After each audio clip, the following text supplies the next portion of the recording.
71,50,000 metric ton धान किना सरला आम टार्गेट तो बहुत अधिक अच्छी तथापि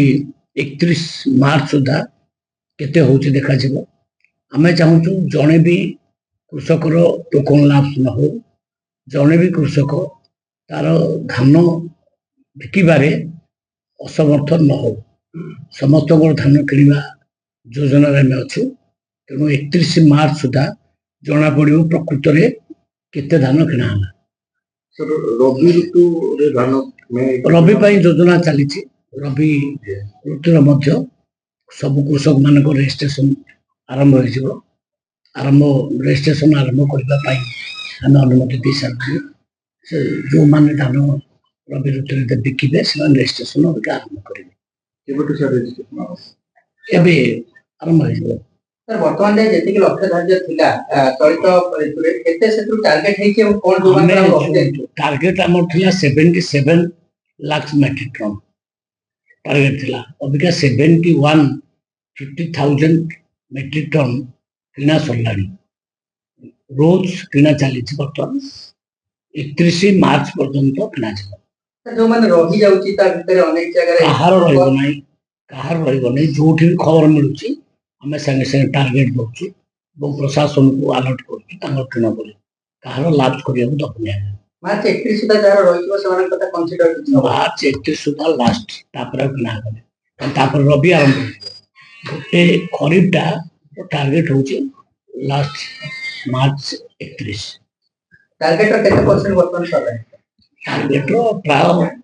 95% क्लास आ सरीवा उपरे अब 8-10 दिन भीतर प्रोक्योरमेंट आम खरीफ ऋतु सर रवि प्लान आरंभ हो रजिस्ट्रेशन आरंभ हो आरंभ फाइल काम चली मुख्यमंत्री अनुमोदन आरंभ कर सर आउ जिनस फेक राशन कार्ड हितधारी को नहीं विभाग एवं आपन कहले अनेक लोक निजस्व भाव रे सर फेरे कार्ड जो सरकारी चाकरी वर्तमान सर तार स्टेटस कोन मार्च 31 लास्ट डेट अछि केवाईसी देखो केवाईसी भी भलो सफलता मिलছে हमको ई केवाईसी रे पर्यंत भी 30 लाख 734 लोक ए पर्यंत केवाईसी करना और जो स्पीड रे केवाईसी होथला आउ से केवाईसी होने दिन को 1000-1200 ए टाइप रो लोक करचंती केवाईसी तेणु से 31 मार्च भीतर जना पड़िबो को माने रहिले केवाईसी कले न कले फाइनल डिसीजन तापर ले जो माने केवाईसी लास्ट रे करिवे नाही से मानकर मध्य आमे घर को घर ऑफिसर मान जाइकिरी सर्वे करिवे प्रकृत से लोक मैंने अच्छा ना कि रहीकि से माने सरेंडर करदेले कि डिटेल आम जानिला से गुड़ा को आम राशन कार्ड रू काटबू हठात काटबू ना आम पूरा फील्ड सर्वे करूँ फील्ड सर्वे कलापर आम काटबू आ गोटे समस्या रहउतला जो इनकम टैक्स कथा आपण कहितले जे सेटा भी जांच हबो से नै इनकम टैक्स बाबद मु कहिछि जो माने जीरो पेमेंट डिपोजिट करचंती लोन फोन नवा आशा रे से माने को हमें हठात काटू ना सब लिस्ट जाइछि भाई सब जिला को अधिकारी मानक पाखो सेटा फिजिकल वेरिफिकेशन हमें करिवो प्रकृत तांको भितरु केते धनी अछंती केते गरीब अछंती को मानकर कटिबा दरकार से मु कहिछि हठात काटो नै तो फील्ड सर्वे कर साला परे कटा ए सब प्रक्रिया केबे सीधा सरीबो चली काम जो माने आवेदन करते पोर्टल खोलाई के पूर्व 6 लाख आवेदन करथिले से माने केते आवेदन हलानी पोर्टल जरिया रे केते आवेदन हलानी आगुरु आपनकर थिला 6,35,000 लोक अप्लाई करथिले 3 वर्ष 4 वर्ष 5 वर्ष अप्लाई करथिले किंतु मिल नथिला से जो पुराना अप्लाई करथिले ताको ऑर्डर दे दिया है फील्ड सर्वे करिया प्रकृत में से 6,35,000 भितर केते जेन्युइन केते पाइबा योग्य आमे से मानको लिस्ट तैयार करछु प्रत्येक जिला एवं से मानको आमे गोटे फेज रे दे दम बोधे 15 दिन भितर एप्रिल 15 भितर से सर्वे सरी जीवो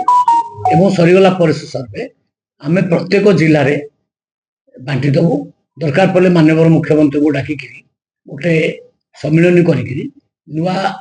କାର୍ଡ ସବୁ ସାର୍ ଆମେ କହିପାରିବା ମେ ଆମେ ସୁଦ୍ଧା ତାଙ୍କୁ ଦେଇଦେବୁ। ମେରୁ ନୂଆ କାର୍ଡ ବାଲା ପାଇବେ ରାସନ। ନାଇଁ ଏପ୍ରିଲ 15 ସୁଦ୍ଧା ଏ ସର୍ଭେ କାମ ସରିଯିବ। ସର୍ଭେ ହେଲେ ଆମେ ଦେଇଦେବୁ। ସେମିତି ନୂଆ ପୋର୍ଟାଲ ଖୋଲିଲା ପରେ 50,000 ପାଖାପାଖି ନୂଆ ହିତାଧିକାରୀ ଯେଉଁମାନେ ନୂଆ ଗରିବ ଲୋକ ଆପ୍ଲାଏ କରିଛନ୍ତି ତାକୁ ମଧ୍ୟ ଆଉ ଗୋଟେ ଫେଜରେ ଆମେ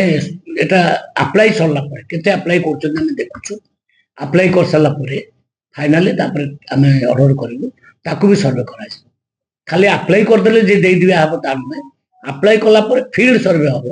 ପ୍ରକୃତରେ ସେମାନଙ୍କ ଭିତରୁ କେତେ ଯୋଗ୍ୟ ସେଇମାନଙ୍କୁ ହିଁ ଦିଆଯିବ। ଅବିକା ଆମେ ତାକୁ ଟାଇମ ପିରିୟଡ଼ ଦେଇଦେବୁ, ଲୋକମାନେ ଆପ୍ଲାଏ କରନ୍ତୁ, ଆରାମସେ କରନ୍ତୁ। ଖୋଲି ଦିଆହେଇଛି ପୋର୍ଟାଲ। ଆପଣମାନେ କହୁଥିଲେ କେବେ ଖୋଲିବ ଖୋଲି ଦିଆଗଲା 1 ତାରିଖ ଠାରୁ। ଏବେକା ପର୍ଯ୍ୟନ୍ତ 50,000 ଲୋକ ଆପ୍ଲାଏ କରିସାରିଛନ୍ତି। ଆହୁରି ଆପ୍ଲାଏ କରନ୍ତୁ, କିଛି ଅସୁବିଧା ନାହିଁ। 1,00,000, 2,00,000, 10,00,000 ଆପ୍ଲାଏ କରନ୍ତୁ। ଆପ୍ଲାଏ କଲା ପରେ ଆମେ ତାକୁ ପୁଣି ଫିଲ୍ଡ ସର୍ଭେ କରିବୁ। ରିଅଲ ଯୋଉମାନଙ୍କର ଗରିବ ଯୋଉମାନେ ପାଇବା ଯୋଗ୍ୟ ଆମେ ତାଙ୍କୁ ଦେବୁ।